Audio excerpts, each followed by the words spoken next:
ఓ గృహిణి తన ప్రెగ్నెన్సీ టైంలో స్ట్రెస్ తగ్గించుకోవడానికి 300 మంది మహిళలకు జీవనోపాధిని అందిస్తూ 8.5 కోట్ల రూపాయల వ్యాపారాన్ని నిర్మించింది. ఆమె హీనా పటేల్. 2013లో ముంబైలో నివసిస్తున్న హీనా పటేల్ తన ప్రెగ్నెన్సీ టైంలో చాలా స్ట్రెస్ ఫీల్ అయ్యేది. దాన్ని తగ్గించుకోవడానికి అల్లికను నేర్చుకుంది. తనకు పుట్టబోయే కమలపిల్లల కోసం చిన్న స్వెటర్లు, టోపీలు అల్లడం స్టార్ట్ చేసింది. ఆ క్రమంలో భారతదేశంలో చిన్నపిల్లల సెన్సిటివ్ స్కిన్ కి సరిగ్గా సెట్ అయ్యే నాణ్యమైన ఉలెన్ ప్రొడక్ట్స్ లేవని ఆమె గమనించింది. ఆ సమస్య ఆమెలో ఒక ఆలోచనను రేకెత్తించింది. స్నేహితులు, కుటుంబ సభ్యుల సలహాతో హీనా తన చేతితో అల్లిన ఉత్పత్తులను ఆన్లైన్లో విక్రయించడం మొదలుపెట్టింది. ఆశ్చర్యకరంగా ఆసియాలోని అతిపెద్ద ఆన్లైన్ కిడ్స్ స్టోర్ నుండి ఆమెకు భారీ ఆర్డర్ వచ్చింది. అదే ఆమె జీవితంలో ఒక టర్నింగ్ పాయింట్. 15 సంవత్సరాల బ్యాంకింగ్ కెరీర్ ను వదిలేసి ఆమె పూర్తిగా ఈ బిజినెస్ లోకి వచ్చేసింది. మ్యాజిక్ నీడిల్స్ అనే సంస్థను స్టార్ట్ చేసింది.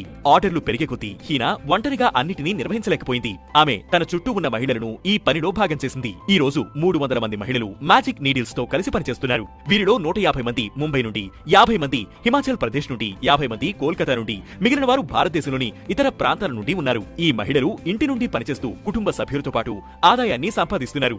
ఫ్యాక్టరీలో భారీగా ఉత్పత్తి చేసే బదులు ఇక్కడ ప్రతి ఉత్పత్తి చేతితో శ్రద్ధగా తయారు చేయబడుతుంది. స్కార్ఫ్లు, స్వెటర్లు, బ్యాగులు ఇవన్నీ పరిమిత సంఖ్యలో ప్రత్యేక డిజైన్లతో తయారవుతాయి. హీనా అమెరికా, బ్రిటన్, టర్కీ నుండి ప్రీమియం నాణ్యత గల ఉన్నిని సేకరిస్తుంది. ఇవి సున్నితమైన చర్మానికి సురక్షితంగా ఉంటాయి. 2022లో హీనా హాబీ స్టోర్ అనే సబ్ బ్రాండ్ ను ప్రారంభించింది. హాబీ స్టోర్ ద్వారా స్థానికంగా తయారైన నీడిల్స్, హుక్స్, ఉలెన్ థ్రెడ్స్ అందుబాటు ధరల్లో అందిస్తోంది. 2020లో హీనా ముంబైలోని విక్రోలీలో మ్యాజిక్ నీడిల్స్ మొదటి ఫిజికల్ స్టోర్ ను తెరిచింది. 2024లో దీన్ని మరింత విస్తరించారు.